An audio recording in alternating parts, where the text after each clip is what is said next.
saltitantes, tudo bom com vocês? Bom, gente, hoje a gente vai bater um papo sobre cultura do cancelamento. É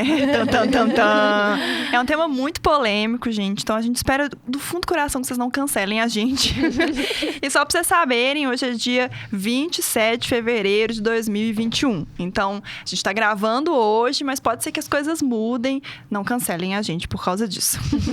Pra quem não me conhece, meu nome é Amanda Kimier, eu sou professora de redação em Belo Horizonte, também sou teachtuber do Salto. E aqui a gente tá com duas convidadas que já estiveram com a gente no podcast anterior, que dispensa apresentações mais uma vez, porque são meninas incríveis, mas eu vou pedir para elas se apresentarem rapidinho pra gente, e agora eu vou começar com a Lívia, pra Yara não ficar com raiva.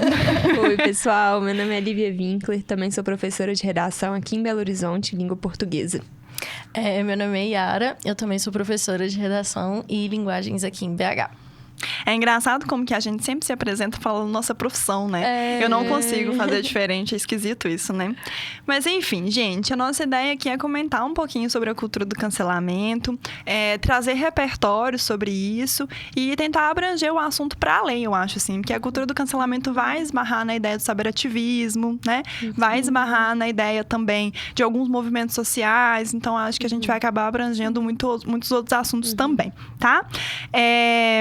A ideia também é até dialogar um pouco com o Big Brother Brasil, que eu acho que é o assunto da época.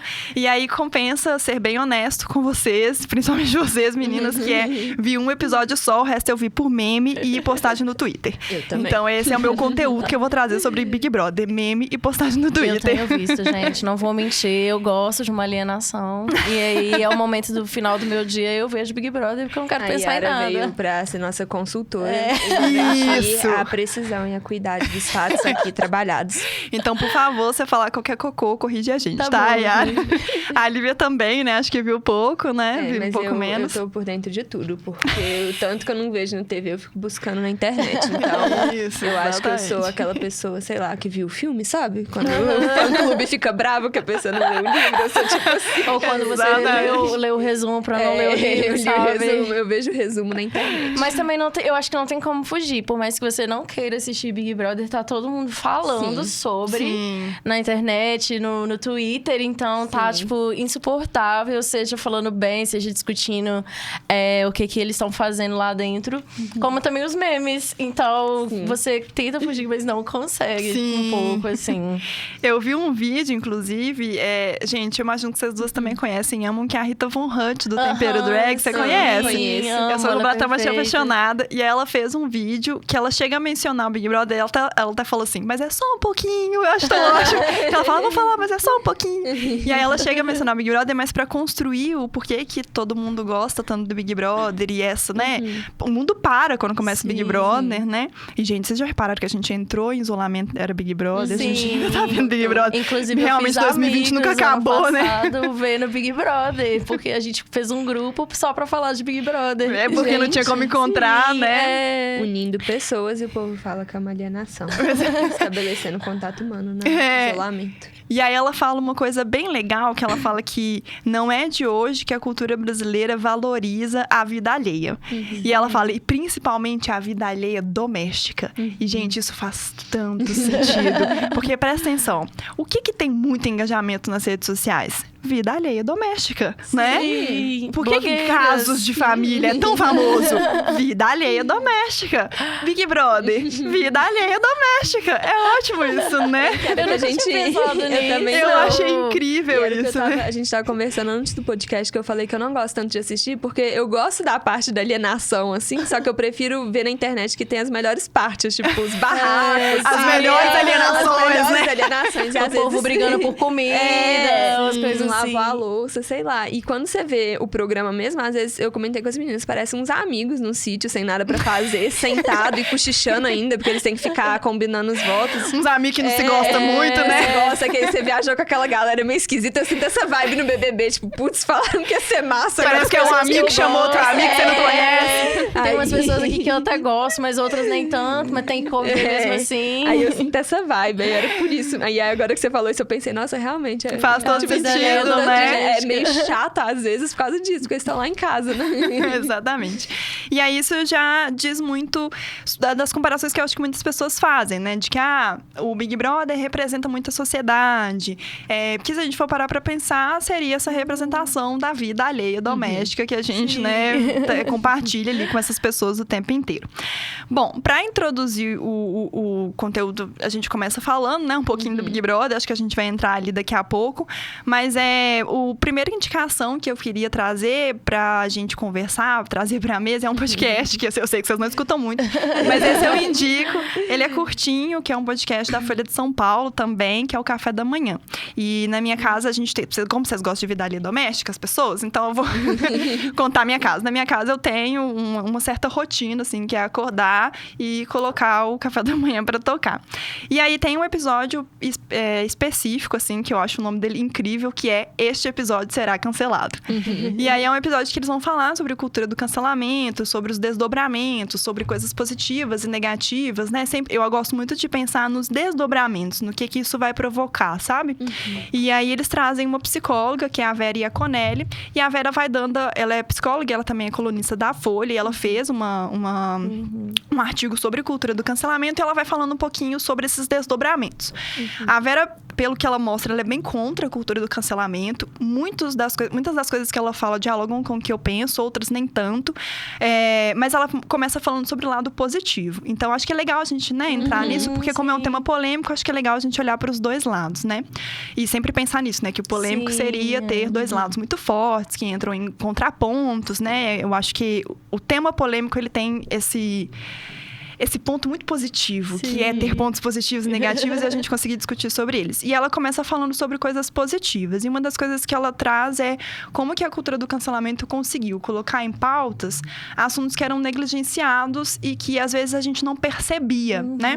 Então, por exemplo, racismo, homofobia, transfobia, né? A cultura do cancelamento, ela conseguiu levantar esses debates a partir do momento que uma pessoa, principalmente com visibilidade, começa a manifestar certas características que são negativas mesmo, socialmente falando. E aí ela trabalha esse lado positivo, que é uma coisa que eu concordo, eu realmente vejo isso acontecer, e depois ela entra pra crítica.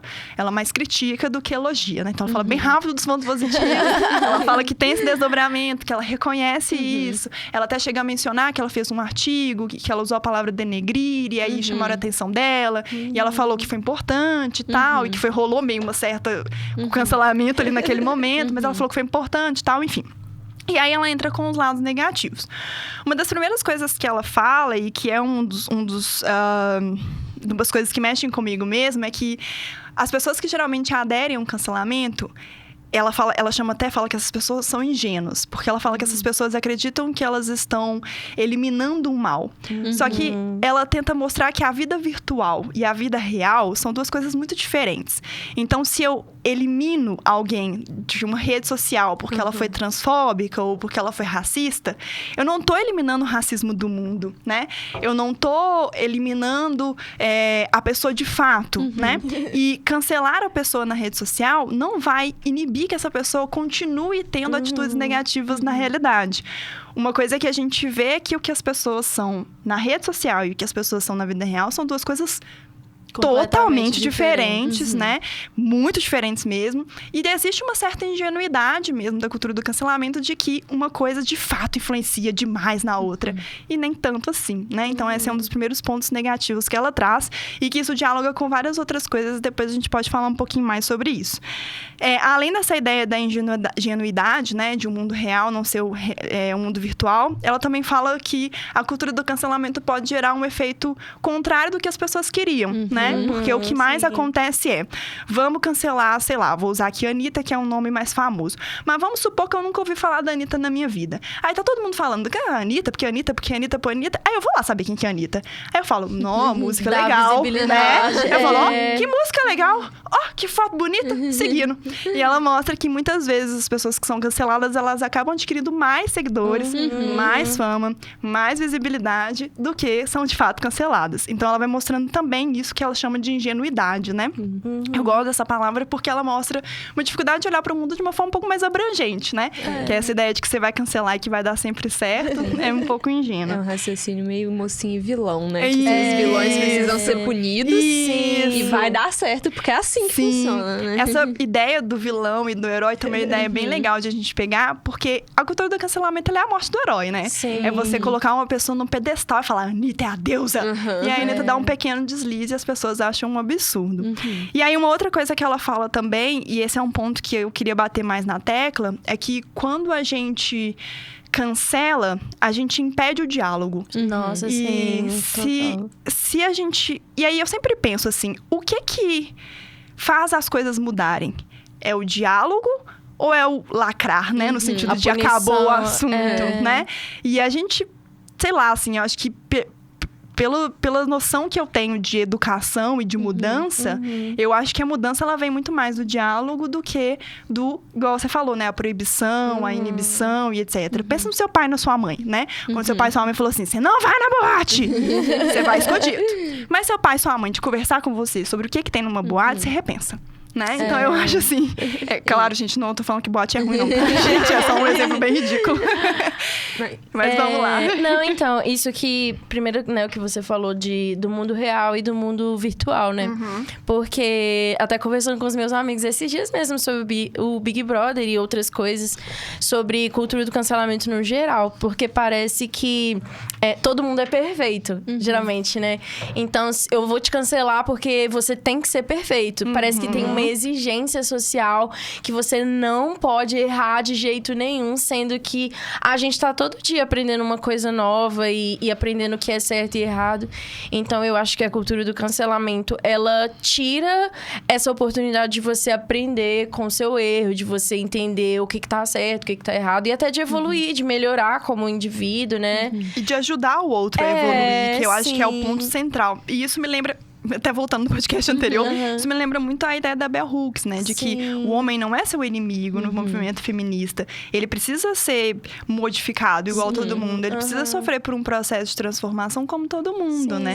E aí eu penso muito isso, assim, essa noção de que nós nascemos prontos, né? Que nós nascemos desconstruídos. É muito falha, Acho né? que ninguém é desconstruído 100%, com certeza. Eu brinco muito que todo mundo tem um preconceito com alguma coisa.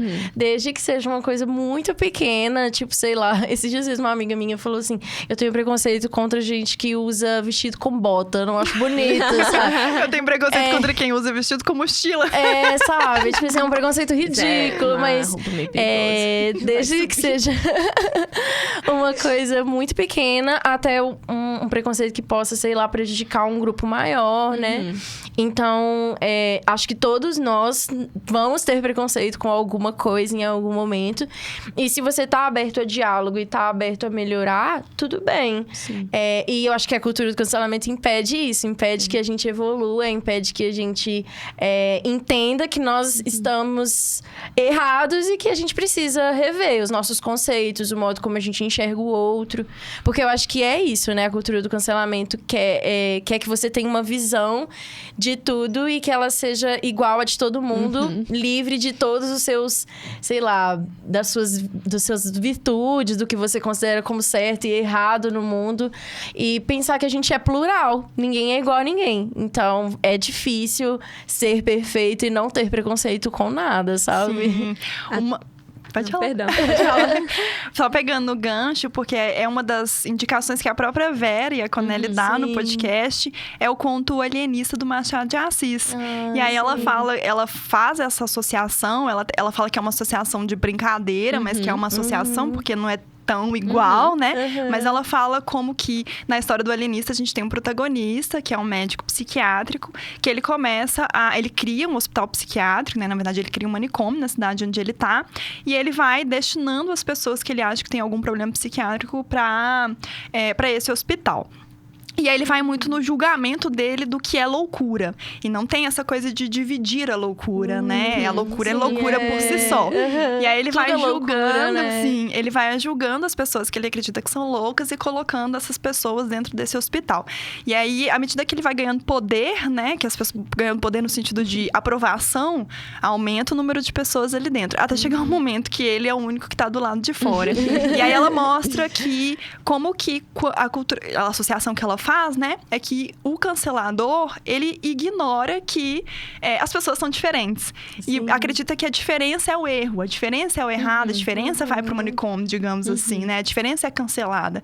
E aí é bem legal a associação que ela faz, porque entra nisso de todo mundo pode ser cancelado um dia, né? Todo mundo vai ser em algum nível menor ou maior, assim. Sim, eu até li um artigo bem pesado recentemente, falando da Carol Conká, que eu esqueci quem escreveu o artigo, mas é uma mulher, uma menina, e ela comenta que ela fala assim que se organizar direitinho, todo mundo vai tombar. Então, assim, se organizar direitinho, todo mundo tem um problema, né? Todo mundo tem um preconceito. Aí ela vai entrando nesse aspecto de o famoso quem não tem teto de vidro que atira a primeira pedra, né? Não tem como a gente dizer que todo mundo é 100% perfeito o tempo inteiro, né? Sim. E eu acho que essa ingenuidade vai também um pouco de achar que só essa coerção sem o diálogo vai resolver alguma coisa, no sentido de que eu acho que ela realmente inibe. Então, tem uma preocupação, por exemplo, quando alguém vai fazer uma piada e fala, tipo assim, nossa, mas agora não pode. Mas olha como que é problemático isso. A pessoa não entende o motivo da piada ser um problema e ela perder a vontade de fazer. Porque eu, por exemplo, tenho certas piadas, e aí eu coloco várias aspas aqui, porque pra mim não é engraçado, que eu simplesmente não tenho a menor vontade de fazer, porque isso pra mim não tem graça e é violento, etc. Mas a pessoa, ela tem a vontade, ela acha isso legal, mas ela não faz porque ela acha que ela vai sofrer alguma represália. E aí, o que acontece? Eu acho que em larga escala, essas pessoas, elas ficam guardando essas frustrações. Agora não pode isso, não pode aquilo. Aí não que você tivesse... E aí parece que é um extremo, né? Ou você cancela, ou você passa pano. Você não pode conversar, não. E nem entender a situação. Não pode ficar ali no meio, assim, pra tentar entender os dois lados. Porque eu acho que, por exemplo, a gente que é professor de redação vê muito isso. Os meninos ficam assim, mas eu tenho que tomar uma posição. Eu tenho que ter um lado. Eu tenho que ter um lado, senão eu vou ficar em cima do muro. Uma vez eu vi uma expressão ótima que é a ditadura do posicionamento. Né? Você tem que ter opinião sobre tudo, você tem que ter posicionamento sobre tudo. Sobre o que você não sabe, né? Inclusive sobre o que você não sabe. Sendo que é tão gostoso, às vezes, você soltar um som na hora assim, eu não sei, sabe? Vou buscar aprender, mas eu não sei, tá tudo bem. Sim. E aí eu fico nesse sentimento, e que eu acho que acontece. Eu posso dar um exemplo até meio político, assim, guardadas as devidas proporções, mas a gente tem um termo que é muito famoso, assim, que é a esquerda festiva, que são pessoas que têm um posicionamento de esquerda, elas têm muito orgulho de falar, e aí elas expõem, etc. E tem um outro grupo de pessoas mais conservadoras, que eram que o povo fala assim, as viúvas da ditadura, etc. E essas pessoas tiveram esse posicionamento durante muito tempo, e tinha vergonha de falar, porque era vergonhoso, né? Tem posicionamentos que poderiam ser festejados e outros não. E aí, o que aconteceu? Essas pessoas, elas começaram a falar. Com quem? Com os outros? Dialogando abertamente em sociedade? Não, começaram a falar com a bolha delas. E aí, eventualmente, essa bolha vai ganhando força e encontra uma pessoa que dá as caras e fala, olha, eu acho isso. E aí você vê o tanto de gente que tava pensando aquela coisa e por falta de diálogo você achava que não, que tava tudo bem, que seu cancelamento tava dando super certo. Só que não. Eu acho legal você ter falado isso, por exemplo, da questão das bolhas, né? Porque a gente, por exemplo, nos nossos amigos, né? Nos nossos grupos de amigos, a gente tá sempre perto de pessoas que pensam a mesma coisa que a gente. Sim. Por uma questão de afinidade e tal. Seja política, educacional, o que quer que seja. E aí, quando a gente tem que lidar com pessoas fora da nossa bolha, a gente fica meio assim, ai, meu Deus, nossa. E se eu falar alguma coisa, talvez, que vai incomodar essa outra pessoa, ou essa pessoa vai dizer alguma coisa. Né? Pisando em ovos. E eu acho essa expressão incrível, gente. Eu imagino vários ovos sendo pisoteados. E é muito superficial, se você for pensar. Adoro essa imagem. É tudo muito, muito frágil, porque a pessoa é muito da imagem também. Igual vocês falaram, a pessoa lacra, então ela fica lá poderosa, né? Sim. E a outra pessoa fica lá, assim, supostamente ela foi punida. Mas na prática nada mudou, porque ela vai continuar com o mesmo pensamento e tal. E a pessoa poderosa vai ficar de boa. Ou às vezes, igual você falou, ela vai reprimir esse pensamento de alguma forma e isso não vai mudar nada, gente. Eu acho que ela vai expressar assim que tiver qualquer solo minimamente fértil pra aquilo. Exatamente. Ou quando não tiver, pela raiva, né? Pelo ódio embutido ali dentro. E o que eu achei legal também que você falou dessa moça do podcast, que ela fala do ponto positivo, né? Da cultura do cancelamento. Que é a gente pensar antes de falar, muitas vezes. Mas pensando assim, não há mais espaço para intolerâncias de qualquer tipo. E aí eu vou até citar um exemplo que eu conversei muito com os meus alunos quando a gente falou desse tema, que era aquela fala da Marília Mendonça num show. Ela tava num show, ela fez uma piada com travesti, se eu não me engano. E a internet caiu matando em cima dela. Tipo assim, olha só, você tá sendo transfóbica, não foi legal. Os meus amigos, inclusive, discutiram sobre isso.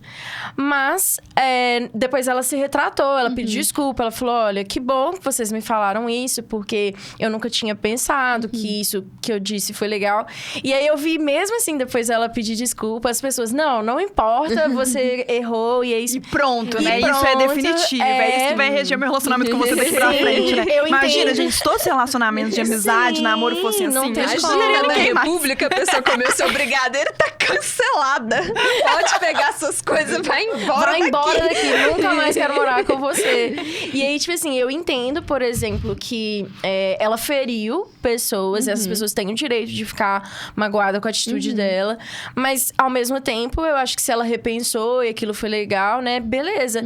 Porque eu acho que tem muito disso também, né? Ah, você é famoso, vai lá, pede desculpa, porque senão você tem que reconstruir a sua imagem, né? E muitas vezes essas desculpas não são sinceras, igual The Boys, né? A gente é tudo muito de frágil, fachada. sabe? Dá a sensação de que a pessoa que tá lacrando tá falsa, ela sabe que ela tá performando, dá a sensação que a pessoa que tá pedindo desculpa tá sendo falsa, ela só tá meio, tipo, de saco cheio, sabe? Tipo, ai, que saco, vamos lá, né, Cláudia? Uma assessor de imprensa fazer. E aí vem, né? Será que a gente quer construir ideologias assim, né? No meio de uma falsidade, num trem que é cheio de lacunas, né? Polaridades, assim, muito específicas. Eu achei bem legal vocês comentarem sobre isso das nossas bolhas, porque o Pedro indicou e eu assisti um vídeo ele chama Christian Dunker, né? É isso? O nome dele? Vocês viram que eu dei uma americanizada no nome dele, né? Mas ele começa o vídeo, ele vai falar justamente sobre a cultura do cancelamento, sobre a Carol Conká, e aí ele começa o vídeo falando sobre uma coisa que eu não sabia, que ele chama de lógica do condomínio. E aí ele fala que as pessoas hoje, elas não... E aí, claro que é uma metáfora, né? Mas que as pessoas hoje não constroem só residências, elas constroem condomínios. Se a gente for fazer uma comparação, são as bolhas, né? E ele fala que à medida que a sociedade foi crescendo, que foi desenvolvendo e que a gente teve imigração e, enfim, né? Uma diversidade maior, começaram a se criar os grandes condomínios. Que são pessoas que vão se afastar, né? Continuam tendo convivência social, desde que seja uma convivência social com pessoas que pensam igual.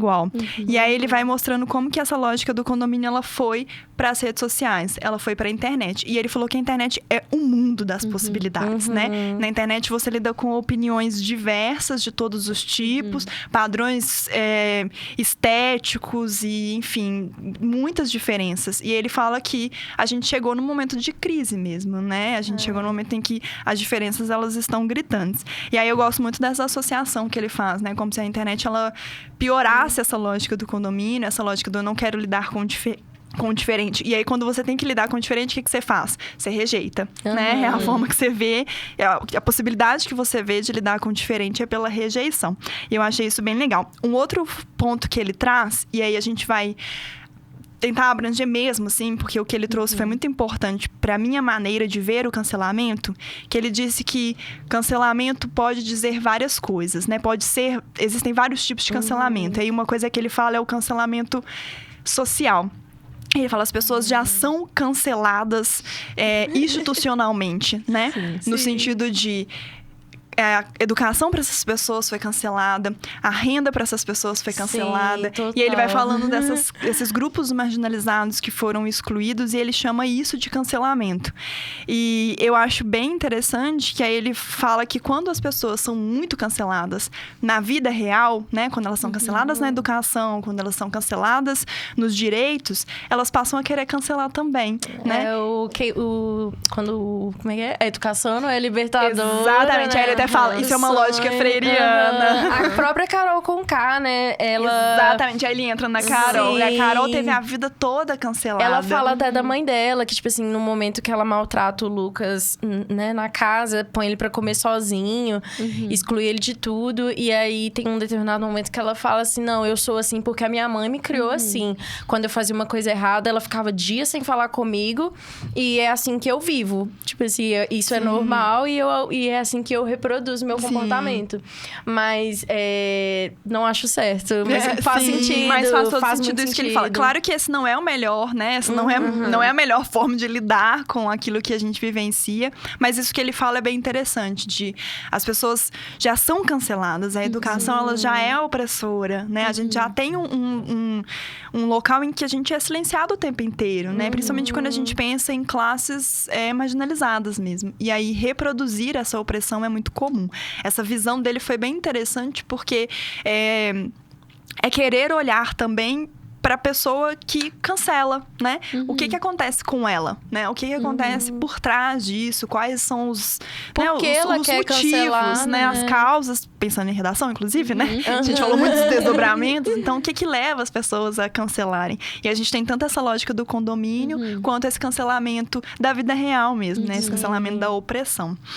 Vocês estavam falando da questão das bolhas, eu estava procurando aqui no meu celular, porque eu vi uma filósofa, ela chama Carissa Vélez, e ela comentou sobre a questão dos dados. Então, como que os dados geram bolhas, isso todo mundo já sabe, né? Mas ela falou assim, se a informação que a outra pessoa está recebendo é diametralmente oposta à sua, e a gente conhece o mundo por meio da informação... Então, aquele sentimento de você falar com a pessoa e pensar, nossa, ele tá doido, né? Tipo assim, vai ser cada vez mais comum, porque cada pessoa tá recebendo informações de mundo muito diferentes. E aí eu fico pensando, nesse cenário, então, o diálogo talvez fosse o mais essencial, sabe? Seria, por exemplo, vamos supor, pegar um posicionamento meu. Eu acredito, e pra mim isso era básico, que vacinas salvam vidas. Aí chega o meu tio e fala assim, vai enfiar um chip na gente. Minha primeira reação é, vou cancelar meu tio. Sabe? Vou sair do grupo da família, picar o pé na porta. Que isso? Você tá doido que eu vou ler isso 9 horas da manhã, quase me infarta. E aí eu fico pensando, sabe? Quais informações que ele tá tendo acesso? Porque ele não, sabe? A loucura, inclusive, pode ser problematizada, pode até ser cancelada. Porque falar disso, mas ser doido é um problema. E assim, eu sei que ele tá bem e tal, ele só tá recebendo informações muito diferentes das minhas. E aí eu fico pensando assim, se eu saio do grupo, né? Já era. Você tá abandonando seu condomínio, né? Eu tô abandonando meu condomínio. Então, eu fico pensando que essa lógica do cancelamento, ela não presta, porque ela não resolve problema. Se não resolve problema, não vai prestar. Ela dá uma cenário, ela é muito pior. A sensação que eu tenho é que resolve o problema pra você, né? Você se sente fica confortável. Ou então assim, você se sente dono da razão, ou então fiz o meu ato benevolente do dia, né? Eu acho até pensando nas consequências disso, né? Eu tava vendo uma reportagem esses dias que tanto o filho do Nego Di, que também saiu do Big Brother com, tipo assim, ele bateu o recorde de rejeição, e depois a Carol quebrou o recorde dele. Tanto o filho da Carol quanto o filho do Nego Di, eles estão sofrendo ameaças. A família da Carol Conká tá sofrendo ameaças. E aí o Nego Di tava falando que o filho dele não tá podendo ir pra escola, por exemplo, porque as crianças estão, sabe, maltratando ele. E aí eu fiquei pensando, tipo assim, olha, eles tiveram atitudes erradas dentro da casa, beleza.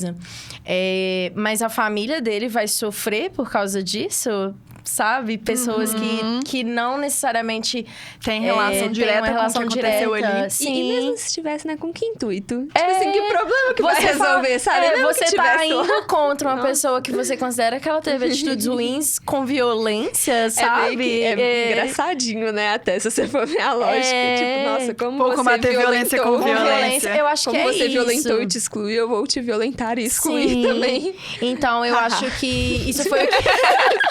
Vai dar certo. Eu acho que isso foi o que mais me incomodou. A violência que terceiros estão sofrendo E por conta de uma violência direta a essas pessoas, então a Carol Conká, até no programa da Ana Maria Braga, ela fala num determinado momento que ela se arrependeu de ter ido pro Big Brother, que ela não se sentiu confortável com isso, mas que ela não achava justo a família dela estar sofrendo por atitudes dela. E eu falei assim, isso eu concordo.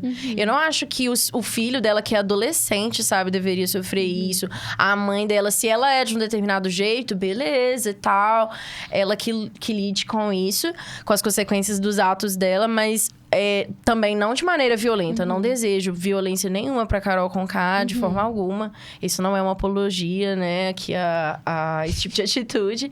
Mas se for pra ela sofrer algum tipo de consequência, que seja uma coisa justa. Não esse cancelamento, que ela vai perder tudo, o dinheiro dela, ótimo, gente, sabe? Que a impressão que eu tenho é que o cancelamento é a justiça com as próprias mãos do mundo virtual, né? Tem tudo a ver, gente. Quem é você pra julgar? Começa por aí, né?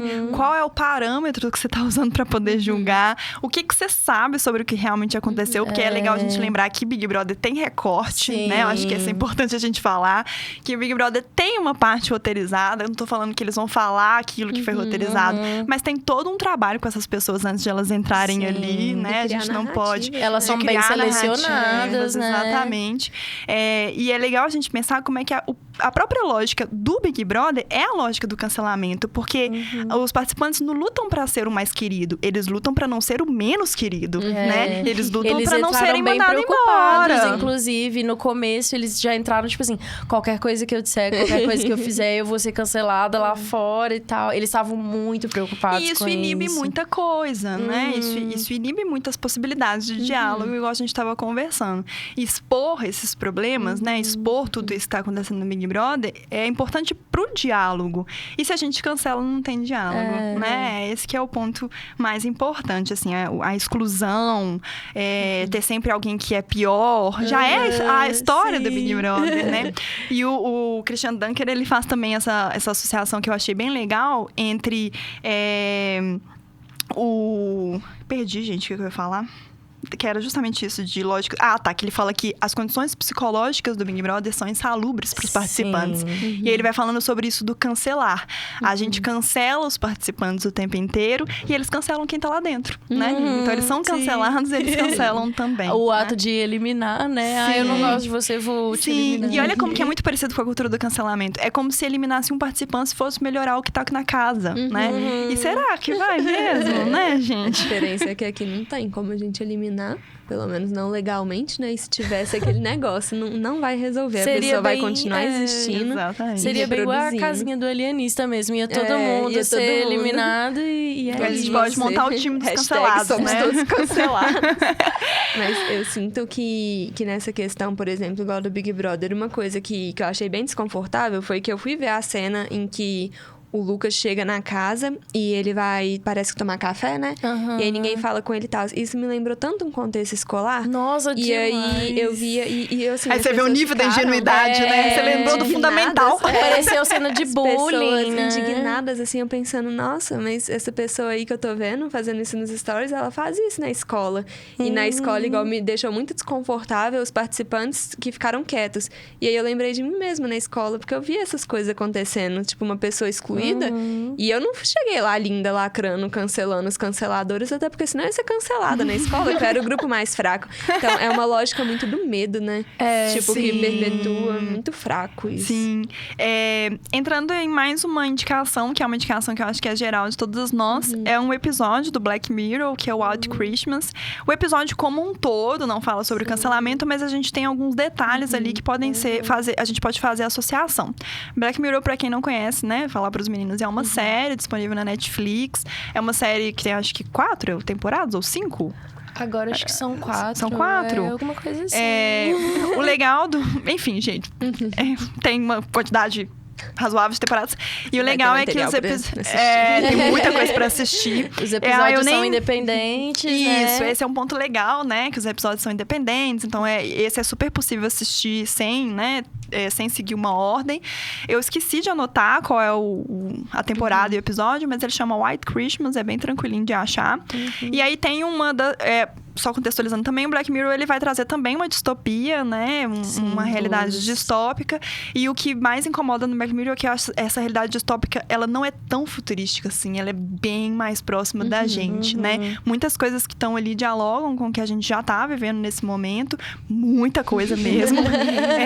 Isso é tão Black Mirror. Por isso que a gente consegue trazer esse tão Black Mirror. E o Black Mirror, a distopia tem isso, né? Eu falo muito que eu não sei se vocês têm essa sensação, mas você tá lá assistindo e fala, isso nunca vai acontecer. Aí passa 5 minutos e meu Deus, já tá acontecendo. Sim, o episódio das abelhas, inclusive. Depois, pode falar dele, depois eu falo do White Christmas. E aí, o diálogo maior do Black Mirror é com as tecnologias, né? Com as novas tecnologias e onde que elas podem nos levar, né? E o legal é que a gente tá falando de uma... Gente, chegou comida! Eu tô vendo, delícia! E o legal é que a gente falou muito sobre a distopia como tendo um regime totalitário que vai, né, prejudicar a sociedade. E quando a gente fala do Black Mirror, a gente tá falando da própria sociedade prejudicando a sociedade. A gente tem essa diferença. Mas enfim, e aí eles vão trazer nesse episódio um dispositivo, que é um dispositivo que todo mundo tem, né? Como se fosse tipo um celular, todo mundo tem, que é a capacidade justamente de bloquear pessoas. Então, como é que funciona, né? Vamos supor, tive aqui uma briga com a Lívia, eu vou bloquear a Lívia não vai conseguir me ver, eu não vejo a Lívia não me escuta, eu não escuto a Lívia. Mas ela continua existindo, assim como eu continuo existindo. Isso tem muito a ver com cancelamento, né? Porque é essa ideia do eu vou bloquear pra eu me sentir bem, né? Eu vou bloquear porque eu não quero ver essa pessoa porque ela discorda daquilo que eu penso. Mas isso não impede, que é uma das coisas que a gente vê bem evidente, que a pessoa continue tendo atitudes negativas, né? Sim. Então, você não ver o que ela faz, não vai necessariamente fazer com que ela mude de atitude. Essa é uma das coisas que fica bem evidente. E a segunda, que fica bem evidente, inclusive o desdobramento da história tá todo ligado a isso, é como que o cancelamento, e aí esse tipo de dispositivo, né, que bloqueia, impede o diálogo. Porque se bloqueia, a pessoa não pode conversar com você não pode conversar com ela. E o diálogo, nesse episódio, ele era muito importante, né? Ele tinha que ter acontecido para que o episódio não virasse o que ele virou. Então, eu gosto muito desse episódio por causa desse dispositivo, como que ele dialoga perfeitamente, né? E vocês tinham falado do White Bear, né? É o White Bear e tem um das abelhas também. Agora que eu lembrei desse das abelhas, né? Que é tipo assim, começam a acontecer várias mortes específicas. E aí, são mortes sempre por abelhas. É como se a pessoa fosse atacada por um enxame de abelhas. E aí, quando o episódio vai acontecendo, eles vão investigar a causa desse ataque das abelhas e tal. Era sempre uma pessoa que, naquele dia, ela tinha sofrido muito hate nas redes sociais. Então, era, sei lá, uma pessoa que teve uma determinada atitude, todo mundo começou a falar mal dela no Twitter ou em qualquer outra rede social. E aí, naquele dia, no final do dia, essas abelhas, elas estão programadas pra atacar aquela pessoa. E aí, elas chegam pelo ouvido, né? A abelha vem... Não, como é que é? Não é um enxame de abelha, não. Eu acho que é uma abelha específica. É um trem eletrônico. É alguma coisa eletrônica. É como se o cancelamento fosse pra vida real, né? E aí, a pessoa morria por conta de todo o hate que ela tinha recebido na rede social. Então, esse episódio, ele também... Eu lembrei dele agora, mas ele foi, tipo assim... Ele é perfeito mesmo, eu nem lembrava dele. E uma coisa que vocês estão comentando desse episódio que eu lembrei é aquela lógica de a pessoa não vai mudar a atitude. No final das contas, um plot twist que tem, aí eu acho que eu vou virar a pessoa dos spoilers. Enfim, se você quiser ver o episódio, sabe, avança aí uns 15 segundos pra frente. Você cancelada pelos spoilers. Tá, não quer spoiler, dá um toquinho pra frente, mas a gente vê que o cara que gerou todo o problema, né? O programador, assim, das abelhas, ele era uma pessoa que eventualmente teve que lidar com uma situação ruim, que foi a amiga ter sido cancelada, né? E sofrer hate. E aí ele tenta fazer o quê? Ele tenta se vingar. Ele não tenta resolver a coisa, eu não né? Então dessa ele gera essa situação toda, porque ele queria vingança. Enfim. É complicado. Deixa eu parar de falar, né?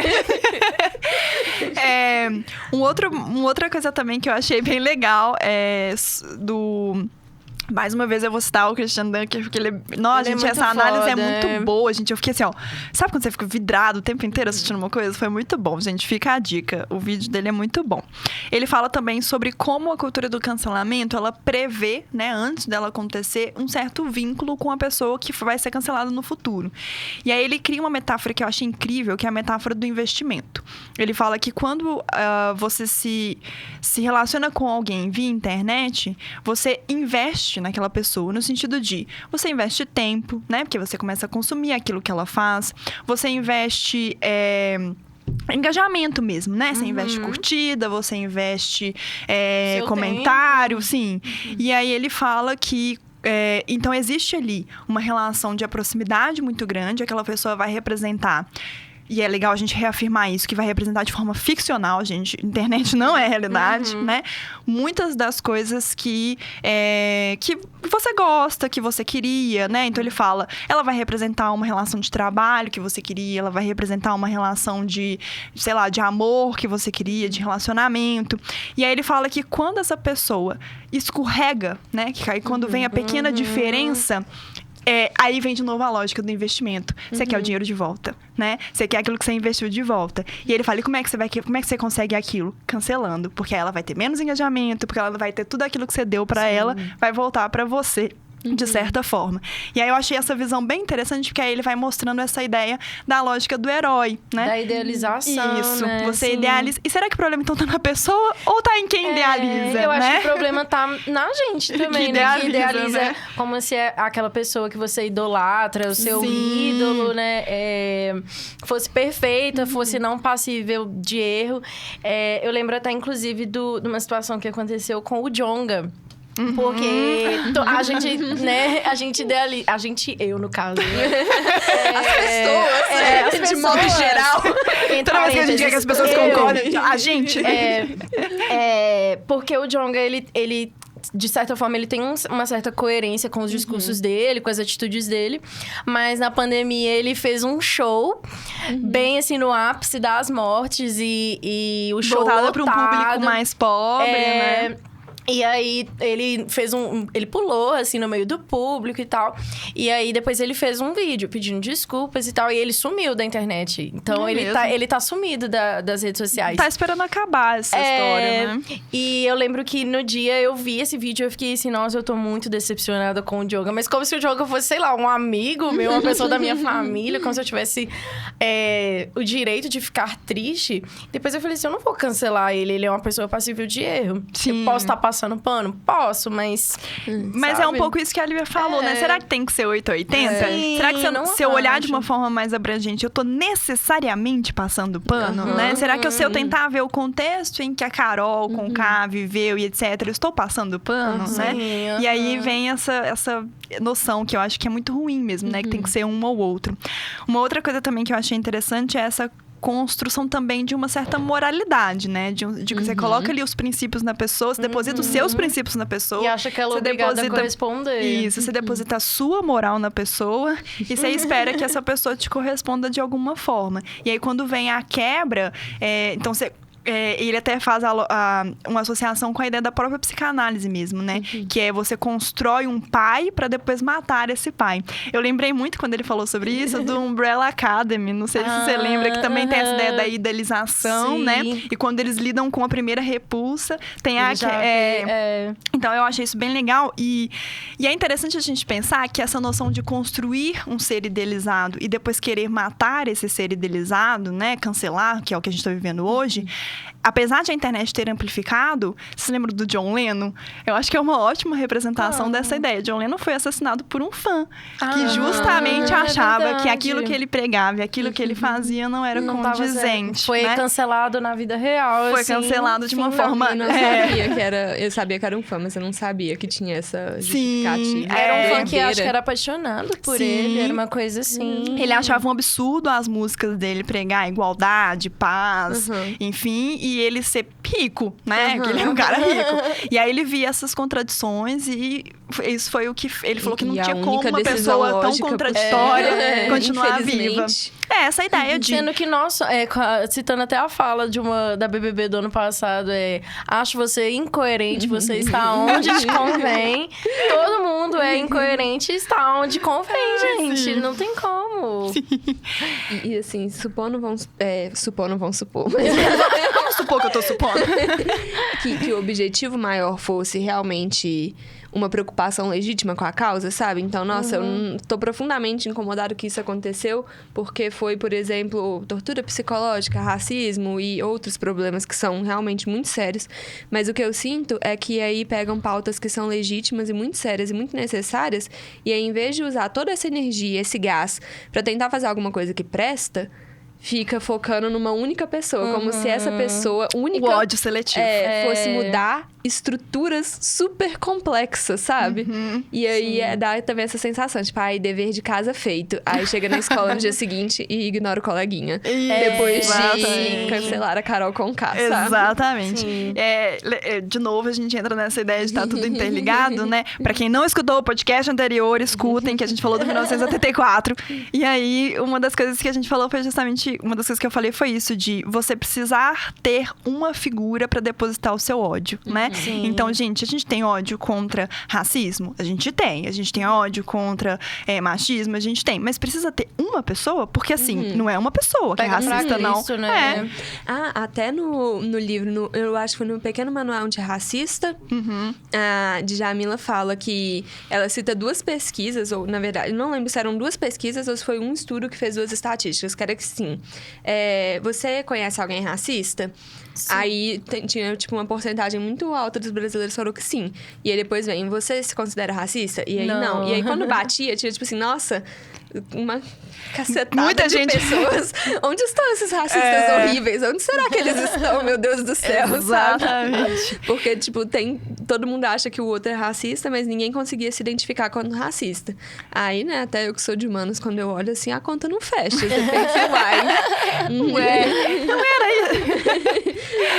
Ai, gente. Uma outra coisa que a gente pode mencionar, até pensando em redação, em repertório e etc., e que essa cultura do cancelamento, ela dialoga muito com o comportamento de manada, né? Sim. Uma coisa que eu vejo muito é que, às vezes, as pessoas nem têm certeza ainda se elas querem cancelar. Mas elas cancelam porque tá todo mundo cancelando, né? Então, essa é uma outra coisa também. Tem essa necessidade também, tipo, eu preciso ter uma opinião sobre tudo e sobre todos o tempo todo. Eu não tá posso... tudo bem não ter opinião, gente. Tá tudo bem. E principalmente tá tudo bem não ter opinião imediata. Eu acho que é isso que mais me incomoda. Sim, essa opinião imediata, né? Então, a Carol Conká disse isso. A minha opinião agora, nesse exato momento, é que ela é péssima e daqui pra frente eu não aceito outra opinião. Mudou, passou pano, né? Então, uma opinião inversa à minha, ela tem que ir pro outro extremo, que foi o que a Lívia falou. Então, isso é bem incômodo. É uma das coisas que mais me incomoda também nesse ditadura da opinião, né? Que você tem que ter opinião o tempo inteiro. E eu não sei se vocês sentem isso, cobram muito isso da gente também, né? Pela essa questão de redação e etc. E aí, eu sinto muito que os meninos me procuram pra eu dar opinião sobre algumas coisas que eu não tenho opinião, sabe? E aí eu falo, mas você não pode construir a sua? E a gente dialoga, você me fala a sua e a gente vê o que é melhor, né?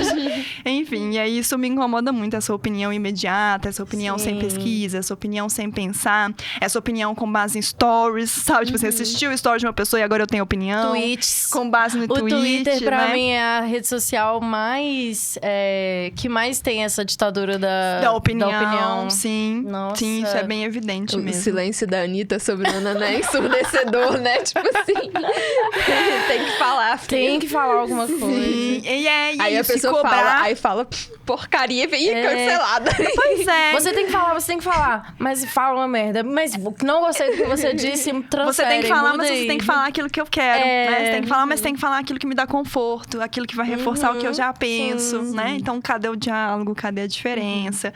E aí, a polêmica é importante justamente pra gente falar sobre os dois lados, né? Sim. É isso, gente. Vocês têm mais alguma coisa pra acrescentar?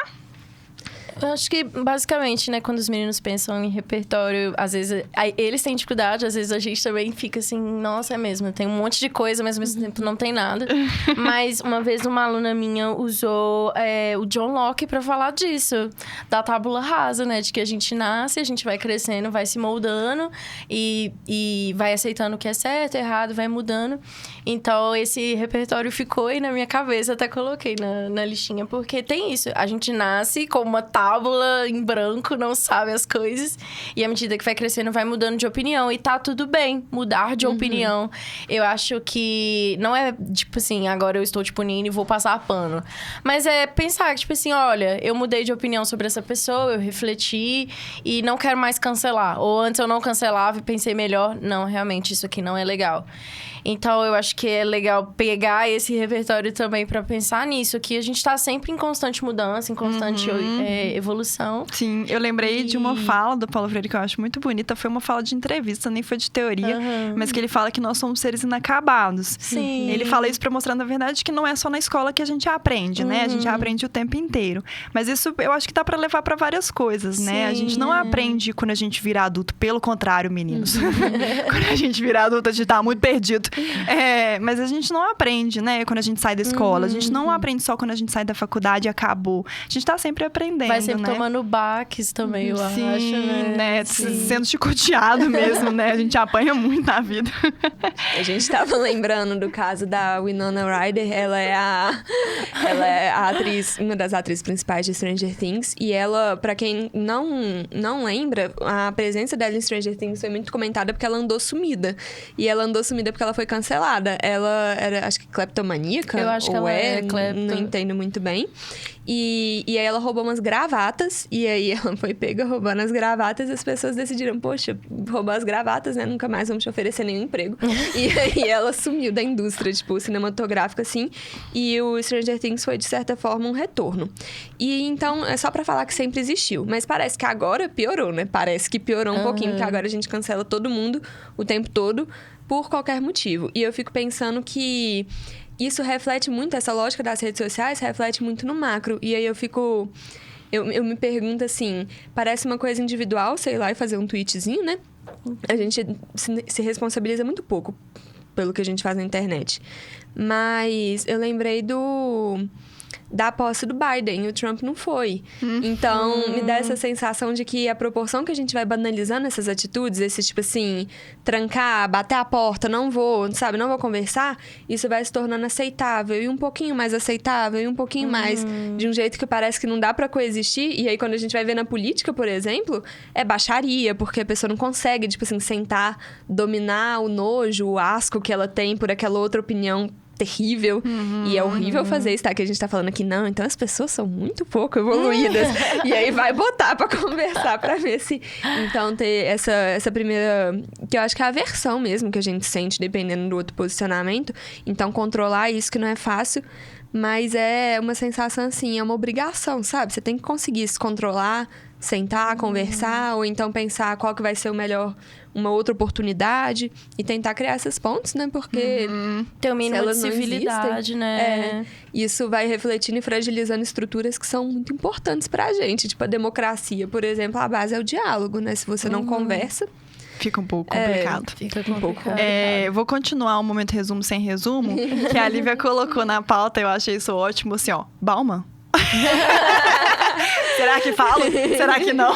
É porque a gente tem um pouco de medo de falar de Bauman com estudantes de pré-vestibular, porque rola um vício. Aí a pessoa fala, nossa, já está há 3 semanas sem citar Bauman.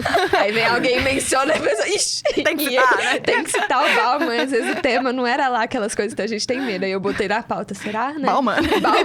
Eu acho ótimo, gente. Pautas são perguntas, né? Mas eu achei legal, porque quando você começou a falar sobre essa questão da dificuldade de conversar e ter contato com o outro, tem um vídeo do Bauman bem legal que ele fala sobre isso, né?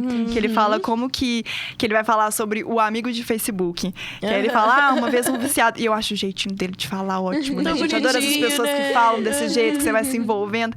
E aí ele vai falando que um viciado em Facebook falou com ele que ele tinha, acho que 500 amigos. E aí ele falou assim que a noção de amigo mudou muito, né? Sim. Que ele falou assim, eu tenho 90 e tantos anos, que Bauman morreu bem velhinho, né? Eu tenho 90 e tantos anos, anos e eu não devo ter nem 5 amigos, né? E aí eu acho bem legal, assim, ele vai fazendo esse panorama, né? Da noção de amizade, de relacionamento com o que a gente tinha, né?